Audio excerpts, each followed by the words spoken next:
Hello everyone, एक बार फिर से ऑडियो आर्टिकल प्रोग्राम में आपका स्वागत है। मैं हूं आतिफा काजी। तो आज का हमारा यह आर्टिकल द हिंदू में प्रकाशित लेख AMU's minority status the cases before the new CJI led 7 जज कॉन्स्टिट्यूशन बेंच के सारांश पर आधारित है। इसमें टीम दृष्टि के इनपुट्स भी शामिल है और साथ ही ये सामान्य अध्ययन प्रश्न पत्र 2 के राज्य व्यवस्था खंड से जुड़ा हुआ है। तो चलिए आज के आर्टिकल की शुरुआत करते हैं। बीते दिनों भारत के मुख्य न्यायाधीश डीवाई चंद्रचूड़ ने 7 सदस्यों वाली उस बेंच का गठन किया है जिसे अलीगढ़ मुस्लिम यूनिवर्सिटी के अल्पसंख्यक दर्जे पर फैसला सुनाना है। 7 जजों की इस पीठ को फैसला देना है कि अलीगढ़ मुस्लिम यूनिवर्सिटी का अल्पसंख्यक दर्जा रहेगा या फिर खत्म हो जाएगा।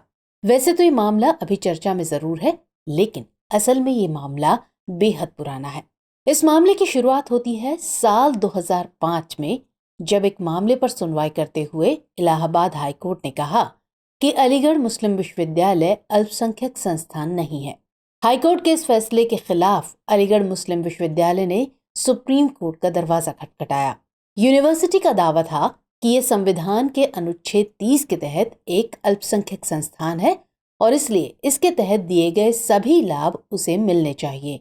जबकि वहीं तत्कालीन केंद्र सरकार ने भी इलाहाबाद हाईकोर्ट के इस फैसले के खिलाफ एक हलफनामा दायर कर शीर्ष अदालत को बताया था कि ये विश्वविद्यालय एक अल्पसंख्यक संस्थान है। हालांकि तब सुनवाई पूरी नहीं हो पाई और बाद में वर्ष 2016 में केंद्र सरकार ने अदालत में एक बयान दाखिल कर पूर्ववर्ती सरकार द्वारा दायर अपील वापस ले ली। इस बार सरकार का तर्क था कि एक धर्मनिरपेक्ष देश की कार्यपालिका अल्पसंख्यक संस्थान स्थापित नहीं कर सकती है, इसलिए वो अलीगढ़ मुस्लिम यूनिवर्सिटी को अल्पसंख्यक संस्थान नहीं मानती। साथ ही सरकार ने सुप्रीम कोर्ट के 1967 और इलाहाबाद उच्च न्यायालय के 2005 के 2 फैसलों से सहमति भी जताई।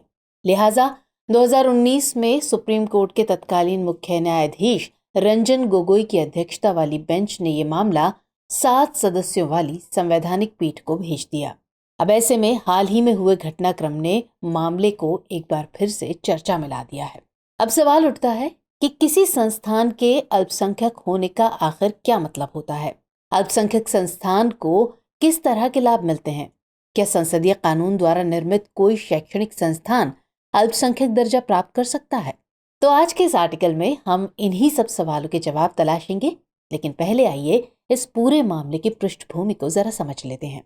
तो अलीगढ़ मुस्लिम यूनिवर्सिटी की स्थापना 1877 में एक कॉलेज के रूप में हुई थी। तब इसका नाम मोहम्मदन एंग्लो ओरिएंटल कॉलेज था। इसे सर सैयद अहमद खान ने स्थापित किया था। इस संस्थान का मकसद इस्लामी मूल्यों और सिद्धांतों को संरक्षित करते हुए मुस्लिम समाज के बीच आधुनिक ब्रिटिश शिक्षा को लोकप्रिय बनाना था, लेकिन मुख्य रूप से इस्लामी आस्था के व्यक्तियों के लिए एक संस्थान होने के बावजूद ये कॉलेज अन्य समुदायों के लिए भी खुला था। 14 सितंबर 1920 को तत्कालीन ब्रिटिश सरकार की सेंट्रल लेजिस्लेटिव असेंबली द्वारा मोहम्मदन एंग्लो ओरिएंटल कॉलेज और एक अन्य मुस्लिम यूनिवर्सिटी एसोसिएशन को शामिल कर अलीगढ़ मुस्लिम यूनिवर्सिटी के रूप में तब्दील कर दिया गया। इसके लिए अलीगढ़ मुस्लिम विश्वविद्यालय अधिनियम 1920 पारित किया गया, यानी अब अलीगढ़ मुस्लिम विश्वविद्यालय एक केंद्रीय विश्वविद्यालय बन गया। उस वक्त कहा गया कि अगर भारतीय मुसलमान 30 लाख रुपए जमा कर लेते हैं तो इस सेंट्रल यूनिवर्सिटी को अल्पसंख्यक संस्थान का दर्जा मिल जाएगा। तो इसी तरह अलीगढ़ मुस्लिम यूनिवर्सिटी को भी यह दर्जा मिल गया। इस दर्जे के साथ ही अधिनियम की धारा 23 में प्रावधान किया गया कि विश्वविद्यालय के शासी निकाय या कोर्ट ऑफ द यूनिवर्सिटी में केवल इस्लामी आस्था से संबंधित व्यक्ति शामिल होंगे। देश की आजादी तक सब कुछ इसी तरह चलता रहा। इसके बाद वर्ष 1951 में विश्वविद्यालय द्वारा मुस्लिम छात्रों को प्रदान की जाने वाली अनिवार्य धार्मिक शिक्षा को खत्म करने के लिए अधिनियम में संशोधन किया गया। संशोधन ने उस प्रावधान को भी हटा दिया जो शासी निकाय में केवल मुस्लिम प्रतिनिधित्व को अनिवार्य करता था। 1965 में अधिनियम में फिर संशोधन हुआ। इसके जरिए कोर्ट ऑफ द यूनिवर्सिटी विश्वविद्यालय का सर्वोच्च शासी निकाय नहीं रहा, बल्कि ये एक ऐसा निकाय बन गया जिसके सदस्यों को विजिटर यानी भारत के राष्ट्रपति द्वारा नामित किया जाने लगा। इसके साथ ही प्रबंधन को लोकतांत्रिक बनाने के लिए विश्वविद्यालय के अन्य निकायों के बीच शक्तियां वितरित कर दी गईं। लेकिन विश्वविद्यालय ने इसका विरोध किया और तब मामला सुप्रीम कोर्ट पहुंचा। ये मामला था एस अजीज बादशाह और अन्य बनाम भारत संघ केस। इस मामले में याचिकाकर्ताओं ने तर्क दिया कि संशोधन ने भारत के संविधान के अनुच्छेद 30(1) के तहत शैक्षणिक संस्थानों की स्थापना और प्रशासन करने के उनके अधिकार का उल्लंघन किया है। इसके अलावा संशोधनों ने संविधान के तहत प्रदत्त धार्मिक स्वतंत्रता के अधिकार का भी उल्लंघन किया है। वहीं याचिकाकर्ताओं का यह भी कहना था कि इससे संविधान के अनुच्छेद 26 द्वारा प्रदत्त संस्था के धार्मिक कार्यों को पूरा करने के अधिकार का भी उल्लंघन हुआ है। साथ ही अनुच्छेद 25 के तहत ये धार्मिक स्वतंत्रता के अधिकार और अनुच्छेद 29 के तहत संस्कृति और भाषा संरक्षण के अधिकार के भी खिलाफ है। हालांकि कोर्ट ने याचिकाकर्ताओं के तर्क को मानने से इनकार कर दिया और ये कहते हुए कि संशोधनों से किसी भी मौलिक अधिकार का उल्लंघन नहीं किया गया है, इसे बरकरार रखा। अपने फैसले में कोर्ट ने कहा कि यूनिवर्सिटी केंद्रीय विधायिका द्वारा स्थापित की गई है और इसे अल्पसंख्यक विश्वविद्यालय का दर्जा नहीं दिया जा सकता, इसलिए यहाँ धर्म के आधार पर आरक्षण भी नहीं दिया जा सकता। कोर्ट ने विश्वविद्यालय के उस तर्क को भी खारिज कर दिया कि यूनिवर्सिटी ना तो मुस्लिम अल्पसंख्यक द्वारा स्थापित की गई थी और ना ही प्रशासित की गई थी। इस पर कोर्ट का कहना था कि ये हो सकता है कि 1920 का अधिनियम मुस्लिम अल्पसंख्यक के प्रयासों के परिणाम स्वरूप पारित किया गया, लेकिन इसका मतलब ये कतई नहीं है कि विश्वविद्यालय की स्थापना मुस्लिम अल्पसंख्यक द्वारा की गई थी। इसके बाद मामले ने तब नया रूप ले लिया जब सरकार ने कोर्ट के फैसले को प्रभावहीन करने के लिए 1981 में संविधान संशोधन विधेयक लाकर विश्वविद्यालय को मुस्लिम यूनिवर्सिटी का दर्जा दे दिया। लेकिन ये विवाद शांत नहीं हुआ। ये विवाद एक बार फिर उठा वर्ष 2005 में, जब विश्वविद्यालय ने अल्पसंख्यक संस्थान होने का दावा करके मेडिकल पोस्ट ग्रेजुएट में मुस्लिम उम्मीदवारों के लिए 50% सीटें आरक्षित करने का कदम उठाया। इसे इलाहाबाद हाईकोर्ट में चुनौती दी गई। डॉक्टर नरेश अग्रवाल बनाम भारत संघ मामले में याचिकाकर्ताओं ने अजीज बाशा केस का हवाला देते हुए तर्क दिया कि विश्वविद्यालय एक अल्पसंख्यक संस्थान नहीं है और इसलिए मुस्लिम उम्मीदवारों को आरक्षण नहीं दिया जा सकता। तत्कालीन केंद्र सरकार और विश्वविद्यालय ने तर्क दिया कि अजीज बाशा को 1981 के संशोधन द्वारा रद्द कर दिया गया था, इसलिए संस्थान मुस्लिम छात्रों के लाभ के लिए प्रावधान करने के लिए स्वतंत्र है। इलाहाबाद उच्च न्यायालय ने आरक्षण नीति को रद्द कर दिया और माना कि संस्थान में विशेष आरक्षण नहीं हो सकता क्योंकि अजीज बाशा केस के अनुसार ये अल्पसंख्यक संस्थान नहीं है। इसके बाद मामले पर क्या हुआ, इसकी चर्चा हम शुरू में ही कर चुके हैं। तो चलिए अब मामले को अच्छे से समझने के बाद ये जानते हैं कि किसी संस्थान को अल्पसंख्यक दर्जा मिलने का आखिर मतलब क्या होता है। तो दरअसल किसी संस्थान को अल्पसंख्यक दर्जा मिलने का मतलब है कि वो संस्थान अपनी दाखिला नीति बनाने के लिए स्वतंत्र है। साथ ही अपने धर्म के मुताबिक संस्थान धार्मिक लोगों को प्राथमिकता दे सकता है। दरअसल सार्वभौमिक व्यक्तिवादी अधिकारों को अल्पसंख्यकों के हितों की सुरक्षा के लिए अपर्याप्त माना गया, इसलिए संविधान में उन्हें विशेष अधिकार दिए गए। इसके लिए भारतीय संविधान में कुछ विशेष प्रावधान किए गए, जैसे भारतीय संविधान का अनुच्छेद 29 एक विशिष्ट संस्कृति, लिपि और भाषा के संरक्षण का अधिकार देता है। वहीं अनुच्छेद 30(1) के तहत धार्मिक या भाषाई अल्पसंख्यकों को उनकी पसंद के शैक्षणिक संस्थान स्थापित करने और संचालित करने का अधिकार दिया गया है। इसके मुताबिक सभी अल्पसंख्यक वर्गों को अपनी रुचि के शिक्षण संस्थानों की स्थापना और प्रशासन का अधिकार है। साथ ही राज्य अल्पसंख्यक वर्ग की शिक्षा संस्था की किसी भी संपत्ति के अनिवार्य अधिग्रहण के लिए निर्धारित क्षतिपूर्ति राशि से उनके लिए प्रत्याभूत अधिकार प्रतिबंधित या निरस्त नहीं कर सकता। ये उपबंध 1978 के 44वें संशोधन अधिनियम द्वारा जोड़ा गया है। वहीं ये भी प्रावधान है कि राज्य आर्थिक सहायता में अल्पसंख्यक द्वारा प्रबंधित किसी भी शैक्षणिक संस्थान के साथ भेदभाव नहीं करेगा। देश में अधिकांश अल्पसंख्यक संस्थान भाषाई अल्पसंख्यकों के संस्थान हैं। हिंदू भी विभिन्न राज्यों में भाषाई अल्पसंख्यक के रूप में अपनी स्थिति के आधार पर कई अल्पसंख्यक संस्थान चलाते हैं। देश में सैकड़ों सिंधी, तमिल, तेलुगु, गुजराती अल्पसंख्यक संस्थान फल फूल रहे हैं और उनमें भाषाई आधार पर सीटों का आरक्षण भी जारी है।